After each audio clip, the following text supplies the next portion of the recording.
Hey people, we are back with another 90 Day Fiance recap chat before the 90 days. 90 Day Fiance is a reality show that follows couples, one person's from the US, the other from another country. We see them as they go through regular relationship issues, everyday things, as well as distance issues, language barriers, cultural boundaries, and the whole aspect of getting married in another country, all the legal ramifications that brings about. It's a lot. It's a lot. It's 90 Day Fiance reality show. Again, this one is the spinoff before the 90 days. All right, let's get into this episode recap with Matilda and Niles. They had a hot honeymoon. They showed them the day after, and they both were happy at the end of the day. They, respect. They did it right. They had the honeymoon, and that's when they first consummated their relationship. They had some challenges before, though. Matilda was kind of getting hot and heavy and wanted to do things beforehand, but Niall stopped it. So, I think that shows what type of man he is. So after this great honeymoon night, she takes him to, I think it's a museum where they have African dance. So, it's a lot of noise, a lot of people dancing around, and they're showing them and teaching them how to do the dances. And Niles is like, I'm not really a dancer, but he tried to do his best for his lady because this is something that she loved and enjoyed. And he said it could be a lot of triggers here, but he did it for her. And it looked like he really did enjoy himself while he was giving it a try. But this is their last day together. And she's like, do you have a plan, for what's ahead? And he says he has a new job awaiting him. While he was there in her country, he got an alert that he was actually chosen for one of the jobs he applied for. So he says he's going to be pinching pennies in order to be able to get Matilda up there as well. Matilda was unsure of, is there some secrets he's hiding, still keeping from her, because she didn't know that he was even in between jobs, and why was he fired, And he's like, well, there's really no reason. They just said they no longer needed my services, and that's just how it's set up. They can fire you kind of for whatever they want. I mean, and that's possibly true. That is true, but I mean, there's always other possibilities, but he said it's not. He said he's not hiding anything. Usually people don't get let go unless it's something, in my experience, either they did something, a really big thing. I've never been fired before, thank God. I've left some jobs, but I never got fired. I've messed up here and there, but I guess I didn't mess up so bad that, hey, you're out the door. So usually it's either something going on with the company where they have to downsize, or they may, again, like he said, just not need your services. They may eliminate certain positions, especially if you're working for some organizations or something like that, and they only have certain amount of positions. So, I mean, I think he's telling the truth, but, she still has a feeling like, I hope that the trust is fully there. And she wants to know, why did you lie to me? Why are you... And he said he was afraid because, he didn't want her to not want to be with him and all that stuff. And she's like, well, now that I'm your wife, you can tell me anything. Don't you ever be afraid that I'm going to leave you or judge you or anything like that, because I'm your wife. I mean, it was a really sweet moment. They've had other sweet moments like this, but I just hope that they work out. And he said it's hard to unmask and, just be himself fully, because he's been used to masking his whole life as someone that has autism. So it's kind of a beautiful thing that he can unmask with his wife, and she's saying, hey, you can unmask for me. And even people that don't have autism, we're wearing a mask in our different relationships and our different roles we play in life. And, I would like to be able to unmask for somebody completely. I think that's one of the beautiful things about marriage for me is, even if you're dating, and even, I'll say if you're a long-term relationship, maybe you have basically unmasked. But if you're dating someone, you still might have the mask on. You're unsure of how things are going to go, if you can be completely vulnerable with this person. So it's a beautiful thing to be able to unmask with your partner, generally just anyone. So they're He's leaving, and she says she's gonna miss the bedroom with them. Um, and she said he proved himself in the bedroom. I was like, okay, Matilda. Uh, far as the visa process, he said that he needs more time because he didn't even know he was going to marry her on this trip. And it was such a beautiful thing. She told him to get on his knees. And no, it's not like that. And she stood above him and she prayed for him. And I thought that was just such a beautiful moment as well. Like I really hope this couple makes it through. And she prayed for him and everything. And I don't remember everything that was said, but it was a beautiful prayer. And then they do the squishy squishy thing. And then at first I thought squishy squishy was that he might use some of those stems because there's like squeeze balls and things you could use for people that have autism and other apparatuses. I'm trying to remember what that thing is called. For you guys that know, let me know what is. It's like something that's used that people use in their hands that fidgets. Yeah, the fidget spinners and things like that. I remember now. But any other products, if I'm missing anything, let me know. Email me at cbiztv@yahoo.com. But what he meant by squishy squishy is their little cheek squeezing thing that they do. He does it, and then now she started doing it back to him. She does have those big cheeks, so it's kind of cute that that's their little thing they do together. And she was crying, and she was crying real hard that her husband was leaving. And Niles was like, he was just so touched that she was so saddened that he was leaving. He never thought he would be married. He never thought that would be in his future because of his autism. But he's happy that he found her. It was a hard goodbye, but they gave each other kisses and squishies. And I just hope that he can get everything together so that she can come to the U.S. because she's going to miss him. So this is the episode before the tell-all. So for them, it looks like a good ending. But hopefully, again, she's able to work with him. She's only 23, and she's really doing a lot to step up for this relationship. As a 23-year-old young lady, she's making a lot of consideration. She's not being spoiled. And living the lifestyle she lives, I'm sure in her family, she probably stepped up in her family. She's not somebody that probably has been spoiled through life. So she has a certain type of personality where she was already pre-positioned to be kind of a supportive person in whatever relationship she's in. It depends because when you get in relationships, you got to see where the person is coming from. It's not just because they're reacting to the person that you are, but it's also just because they're pre-positioned to be who they are. They grew up a certain way, and they're just going to be that type of person wherever they're at on some level in any type of relationship. All right, Vea and Sunny, they are now in the engagement position. At first, Sunny was kind of sleeping with her and saying you have to convert and all of that. And she was like, I didn't know that I had to convert, but he's kind of going to her side at this point and saying, whether you convert or not, I love you. And so he's engaged her at this point. So they went to go see the dad. She got cake. He said, you gotta change your clothes for dad. He's like, okay, I'll change it for your dad. But she's like, hey, who can be mad with cake? So she thinks the cake is gonna solve all the problems. So they're at the place to meet dad, and I guess it's like a cafe, and the person that brings the tea spills over, and they're feeling impending doom anyway. They're like, this is a bad sign, the tea spilled. So dad sits down. He's like, let me get my tea first before I start to talk. Got to get my energy up. I don't know why he needed the tea first. He said basically, you think this cake is going to do something for me? Cake won't cut it for dad. Dad is not even playing games. She does apologize for walking out. And he doesn't care about her anxiety because she kind of tells him, hey, I have anxiety. This is why I walked out. And he basically says it's too late to apologize. And I hope that's not a bad thing that I just sang.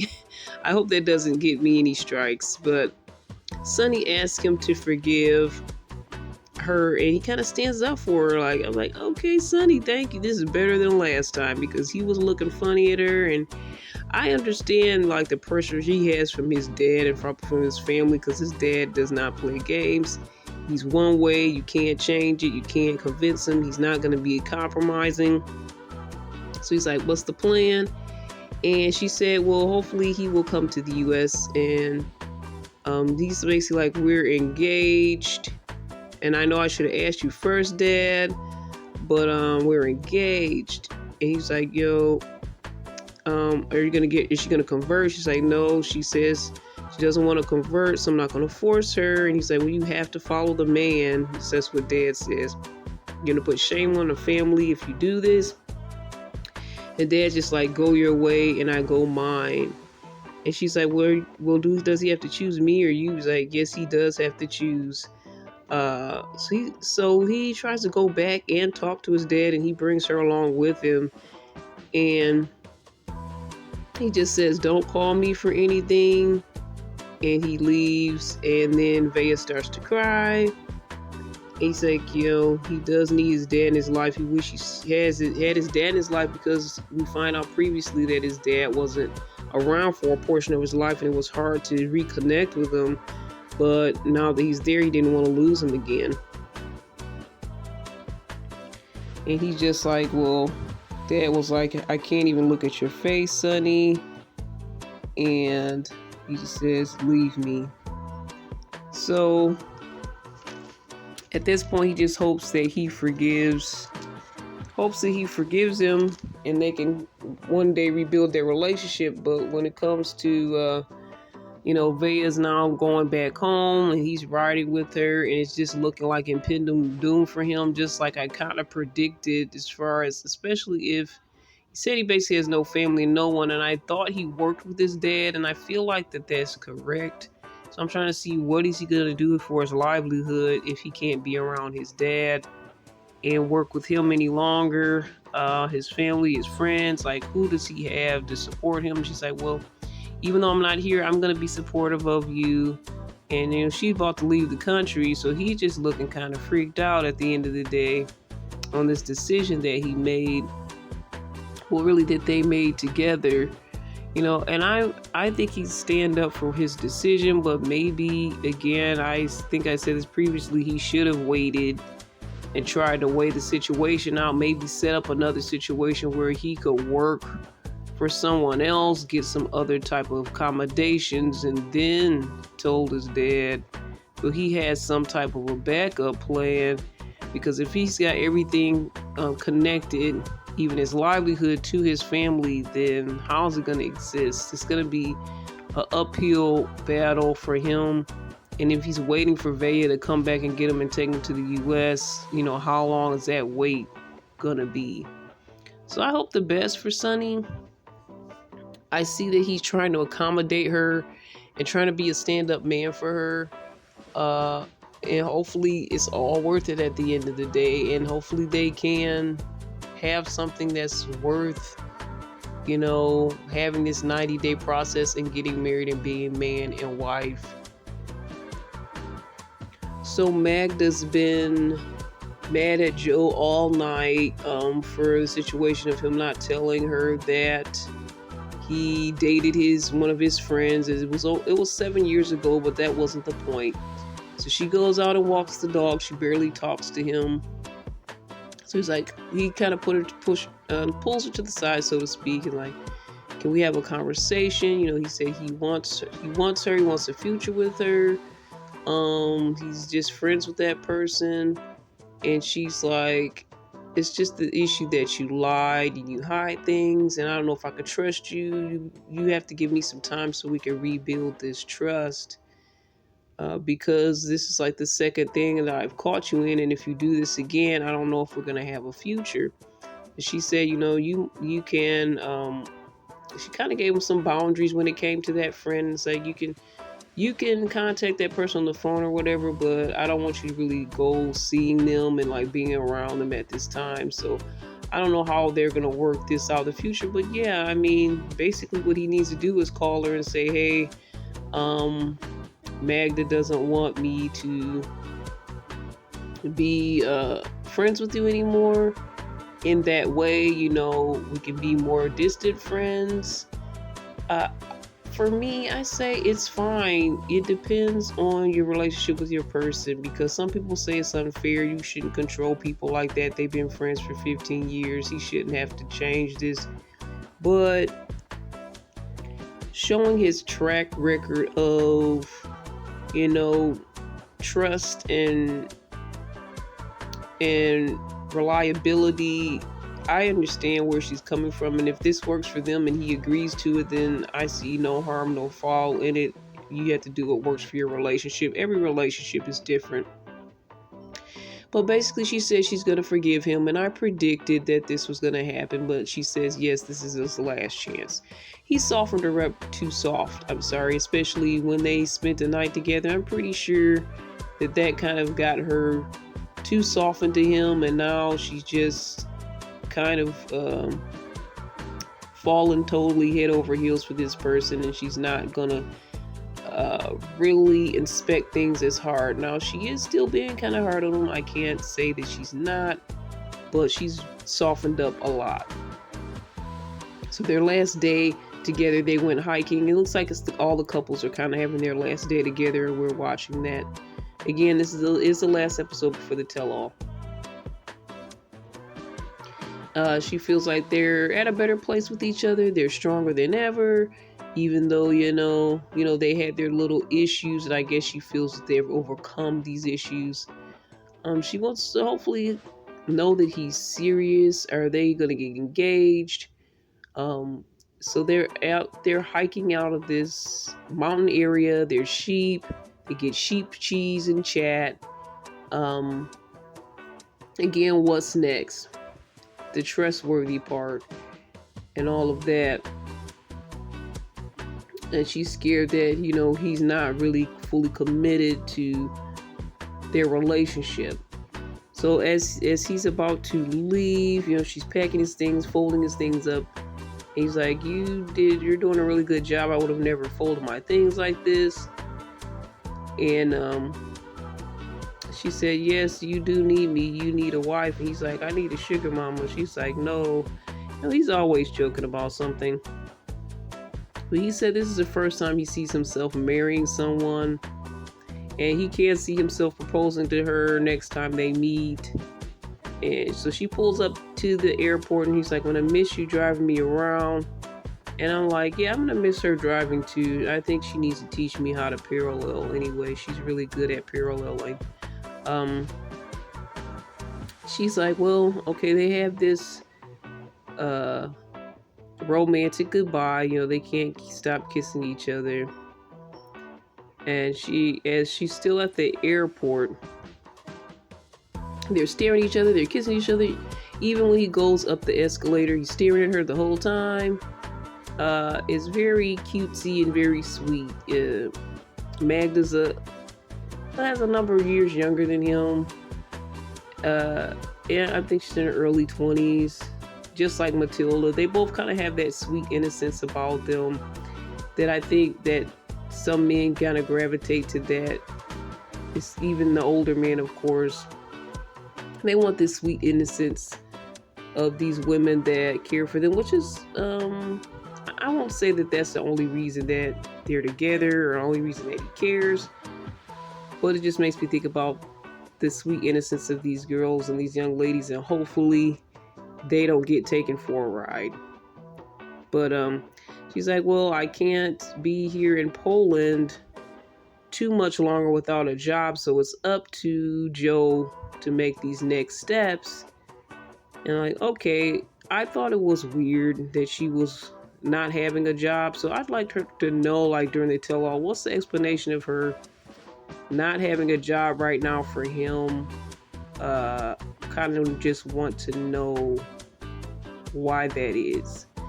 Other than that, I do hope that their relationship works out. I do wish them the best. And hope, again, she's not getting taken for a ride. So, Vanya's talking with her friend. We find out her friend's name is Sanella. I think either that's her friend or her cousin. One of those. No, Yoshiko is out of the picture. They have a little girl chat and kind of discuss what happened. Um, After he left, there was no phone calls, and then she was asking him, "Hey, what happened to our routine? Can you stick to our morning and evening call routine?" He's calling her needy, and didn't talk to her or call her for 5 days. So I think when the last time they finally talked, they broke up, and he says she has no motherly instinct. He's referencing when he was there that she was saying she never thought she would have kids in her life, and she has her life and her home set a certain way. She kind of doesn't want the kids to mess it up. So he took this in a way as if, oh, she just doesn't want kids, and she wants her life to be a certain way. So there's no space for him. What she said is hard to forget about the good times, the intimacy, and hopefully she can let him know that that wasn't her mindset, that she's open to it, but she just needs time to kind of adjust her mindset and her life to having kids. And should she reach out was the question. And her friend was like, well, you don't want him to play these games and go hot and cold on you and just kind of put your emotions in a roller coaster. And she's like, well, I did set up another ticket to go back. And she's not sure if she should go or not go, because she's not sure if he's receptive to him even visiting with her when she goes back to that country. So she's doing her belly dancer job, and they're making it look so epic. And I'm sure she does well with her belly dancing. But after that, she goes and FaceTimes Yoshiko, and she feels like she doesn't want to give up this relationship so easily. So Yoshiko, he looks sentimental, like he's kind of sad, but he looks like he has like a big frog in his throat or something, or he's like, I don't know, it looks like he may have gained a few pounds actually, he may have not be working out as much, which is not a bad thing, but he does seem like he's affected by the breakup. And he told her basically his kid cried for him. He felt guilty because he was gone so long, for like 10 days, left the kid with his parents, and the kid was crying for him, and he just doesn't want to have the kid feel neglected. And again, he did reference, you don't like children, you don't want them to destroy your stuff, that's what you said, so there's really not a chance for us. And he did say he wasn't proud of how the way he ended things and kind of just ghosted her, but he's now telling her that's the situation and what he was thinking about. She's like, okay, thank you for telling me that, kind of in a way apologizing for the way he did things. But the way it is, it's like, she's saying I think she's trying to say she's going to come back up there and trying to see if he will be available and be able to see her. And he was like, well, I have to let you know. She's like, okay. But it just doesn't really look very hopeful what she says, that, the way he's acting and the way he's talking doesn't look like there's really much chance for them. So I guess that's that for Vanya. First it was Bojo, now Yoshiko. And sometimes people say, is it you? Is it that person? Is that the reason why you're not able to maintain a relationship? I'll say yes and no. It can be just the fact that you have not met the person that is compatible with you. And maybe she does need someone that does not have any children. She doesn't have to worry about that element. Maybe she should go for an older man. I don't know. But maybe she can be with someone that has kids, but they have to be more receptive to her having to alter her mindset and all of that. But most people, when it comes to their kids, they can't really play those games. If someone's not clear about if they want kids in their lives, then I would want to step back. I wouldn't want my kid to be in a compromising position where that person could reject them or reject you in the future and just disappoint the whole situation. It's kind of playing with fire. If it looks like that's where it's headed, you should probably just not go there. And I wish more people would do that, because I do feel like some people's like, well, I don't know about kids, and then they still try to push their relationship. and then the person kind of plays them. And they told you in the beginning, excuse me, as I was saying, that basically, uh, if you have somebody that's willing to kind of work with you as you kind of transition your mindset, which makes a lot of sense. But I think if you're going to do it, you really have to take it slow, and not get the kids too invested if this relationship doesn't work out. So then we have Tiger Lily and Adnan. She's in her second trimester of pregnancy. Congratulations to her and them. She's talking to her friends, looking at getting this swing set. And she let us know that she surprised Adnan to let him know that they had the baby. Well, they're pregnant with the baby. She had a necklace that had their names on it, and the word baby was added to that. So he was happy that they have this new baby coming. So now she's back in the States talking with her friends. They're like, well, how you doing being pregnant and all that stuff? And she said, well, one of her things is she's obsessed with different smells. At this time, they're living in a hotel, her family. And she already previously had kids, and she come from a divorce where the man was high profile. So he had a lot of money. So she has a lot of money left to her. But they're going from hotel to hotel at this moment. They bought a cabin that needs work done. I guess they're trying to prepare for Adnan to come. And she has her apartment sublet, so she can't really go back to the apartments. And that's why they're in the hotels. So Adnan's preparing his way as far as his visa interview is scheduled. So everything's kind of opening up for him to come to the U.S. But they've been arguing a lot. And he wants to keep his apartment in Jordan. So she feels that he shouldn't keep his apartment in Jordan if he's going to live in the U.S. Like, what's the point? She feels like he's not all into this situation. And I'm like, if you can afford to keep your apartment in your home country, I would not be upset about that. The only thing that will kind of upset me mostly is depending on if you're a type of person that looks like you. I know he can have multiple wives according to his culture, but like, if you're going to be entertaining other people besides, family at that apartment, that would be the only reason why I may be upset about it. But I wouldn't have a problem with that, as far as I think she's feeling like he wants to come back to Jordan, and he's kind of stated he'll miss his family, and he really has a connection to his family there. She doesn't want him to go back and forth. She really wants him to make his home there in the U.S., so that's her big issue. But for me, I'm like, if you can have a place in another country, why not? Everything will be set up for you. She's like, if you can get a hotel, why get a place? But it's like, that place will be more like home if you can afford to do so.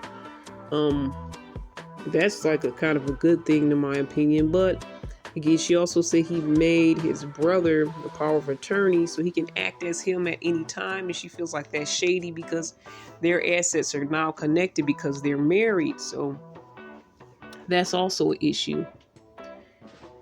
So she's going to have her attorneys draw up a post-nuptial agreement. And she's like, her friends are like, you could have gotten the prenup this whole time. You probably should have done so. So right now she's kind of crying to her friends about the situation. And she's like, I shouldn't have to protect myself from my husband. She's like, well, in this case, you may have had to do that, and it probably would have been the best choice. But now you have to do this post-nup and get him to sign it. And that may be even harder now that you're in a marriage.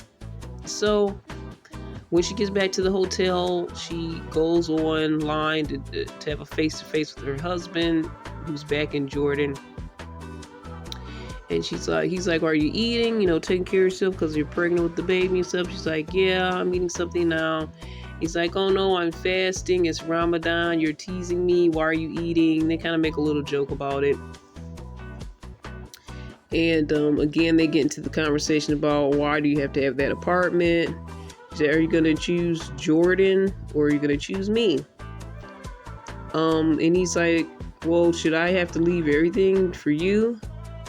And so that was kind of weird, like, that he said something like that.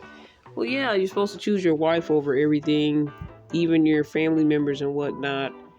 You can still have a good relationship with your family members, but if you're gonna marry someone, that person is supposed to be priority. He's acting like he kind of doesn't get that part. And then she's saying, we need to keep our money separate if you're gonna keep your brother power of attorney. He's like, well, I'm just doing this um, because he's my manager and I have a lot of different assets and I need him to kind of handle things. So that's why he is going to be in that position. Like, okay, that's fine, I guess, but it can always go the other way. But he's mad that she's trying to get this attorney and separate their assets and stuff. It's like, if you don't trust me, then how are we gonna move forward? I'm not gonna go through this visa process. I'm not gonna go to the interview if you have your attorney send me papers. If you don't trust me, then why should I go forward? And he just basically hangs up the online video chat with her and kind of just leaves her on red and kind of plays her, so to speak. So she's not very happy about the scenario, and I don't know if anybody ever told him, but when you have a pregnant spouse, especially if they're older as well, add that to the equation, and they can be an emotional person, you really should keep them calm, try to work with them, because any type of stress can affect the baby. He doesn't know that. He's young. Like, again, a lot of these partners, well, a couple of them, because I think Matilda and Niles, he's like 27, she's 23, so the age difference isn't as huge. But then we have Joe and Magda, which is like about 9-year age difference, if not more than that, 9 to 10-year age difference. And then we have, of course, Tiger Lily and Adnan, which is like what, almost a 20-year age difference. So you're dealing with some youngsters here, and you're expecting them to act as, mature adults. They're understanding everything, and he's from another culture as well. I mean, there's a lot of ways to misinterpret things, and the way women are treated in this culture is not as fair to me as women are treated here in the U.S. So she has a lot to deal with, a lot to work with, and she kind of knew what she was getting into with this kind of fast, quick in a hurry marriage. I'm trying to think of another term. Shotgun wedding, so to speak. I don't know.